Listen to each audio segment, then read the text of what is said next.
Musim MotoGP 2025 semakin mengukuhkan dominasi Marc Marquez dengan selisih poin yang begitu besar terhadap para rival terdekatnya, termasuk adiknya, Alex Marquez.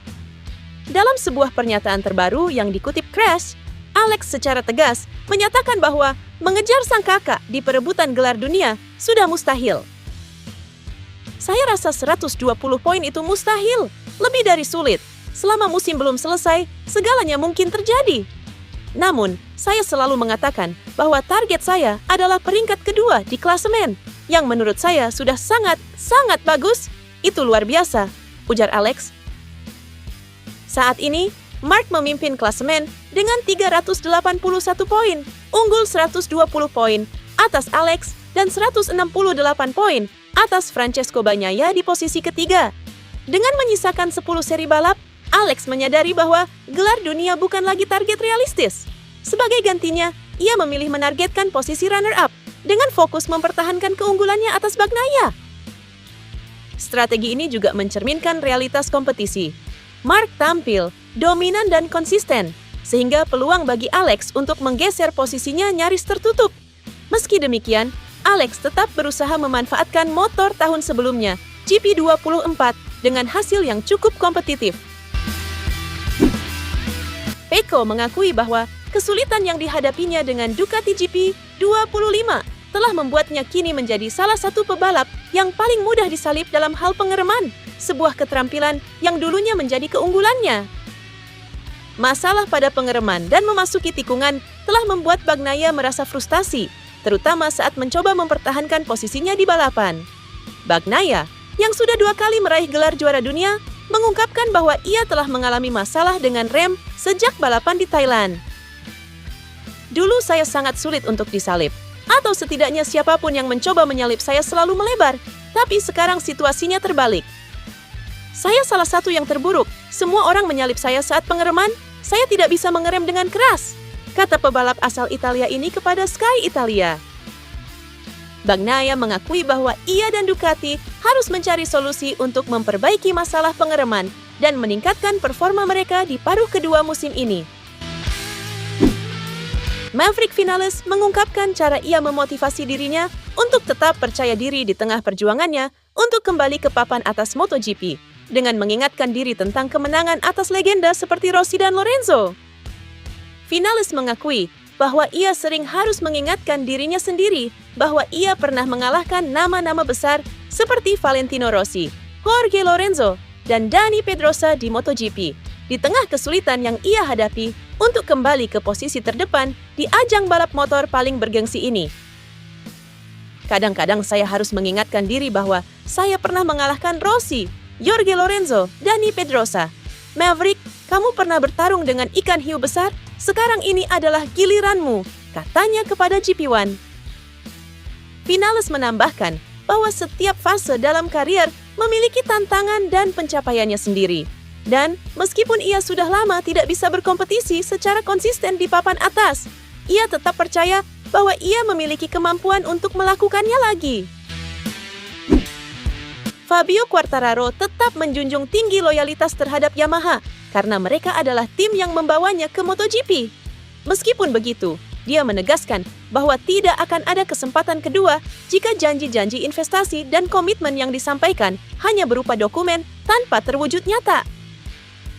Kini Quartararo berada di persimpangan penting. Kontraknya yang saat ini berjalan sampai akhir 2026 membuat tahun depan sangat menentukan. Yamaha harus memberikan sinyal pemulihan nyata pada motor M1, atau Quartararo kemungkinan besar mencari peluang di tim lain. Yamaha tengah giat mengembangkan mesin V4 yang diharapkan menjadi solusi untuk kembali kompetitif. Namun Quartararo meyakini bahwa bukan tipe mesin, melainkan performa yang menjadi penentu utamanya. Ia membutuhkan motor yang benar-benar bisa bersaing sejak awal musim 2026. Yamaha diberi batas waktu oleh Quartararo. Jika upaya teknis seperti Project V4 tidak menunjukkan perbaikan signifikan pada performa M1, Quartararo tidak akan lagi bertahan. Meski ia memiliki loyalitas, keinginannya adalah untuk kembali menang, bukan sekadar mempertahankan warna tim.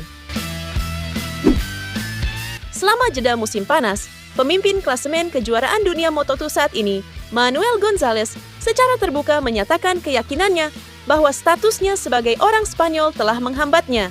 Pebalap Spanyol itu memimpin klasemen setelah 12 balapan akhir pekan dengan 4 kemenangan dan 4 podium.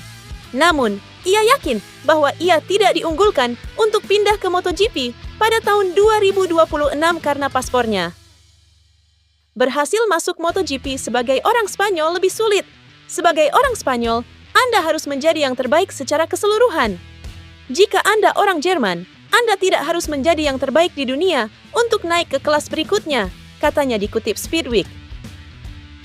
Dalam situasi yang kontras, Gonzalez menyoroti bahwa seorang pembalap dari negara dengan representasi lebih sedikit, seperti Jerman, cenderung lebih mudah menarik perhatian tim dan media hanya dengan performa yang baik. Lebih lanjut, Gonzalez juga mengungkapkan bahwa ia sempat berada dalam radar Gresini Racing untuk promosi ke MotoGP pada musim 2025. Namun, rencana tersebut batal karena keputusan berada di tangan pihak lain, yang akhirnya memilih Fermin Aldeguer untuk mengisi posisi tersebut. Rumor beredar di paddock MotoGP yang menyebut bahwa masa depan Alex Rins bersama tim pabrikan Yamaha tengah berada dalam ketidakpastian menjelang musim depan. Meski pebalap asal Spanyol itu masih memiliki kontrak hingga 2026 dan berduet dengan Fabio Quartararo, posisinya di tim dikabarkan tidak sepenuhnya aman. Isu ini mencuat seiring dinamika perekrutan pebalap di lingkungan Yamaha, terutama menyangkut proyek tim satelit Pramac Racing. Yamaha resmi merekrut juara World SBK Toprak Razgatlioglu untuk musim 2026. Kini, Yamaha harus memilih antara dua kandidat lain, yaitu Jack Miller atau Miguel Oliveira, untuk mengisi satu tempat tersisa. Proses rotasi pebalap Yamaha dinilai lebih kompleks dari yang terlihat di permukaan. Hal ini disampaikan oleh jurnalis Jack Appleyard dalam podcast Pit Talk, seperti dikutip dari Crash. Appleyard juga menyoroti peran penting Miller dalam Suzuka 8 Hours, ajang bergengsi yang menjadi prioritas pabrikan Jepang. Menurutnya, keikutsertaan Miller di sana mencerminkan komitmen kuat terhadap Yamaha. Dalam balapan tersebut, Miller berhasil finish di posisi kedua bersama tim Yamaha. Hasil itu diyakini bisa menjadi momentum untuk memperkuat posisinya di jajaran pebalap Yamaha musim depan.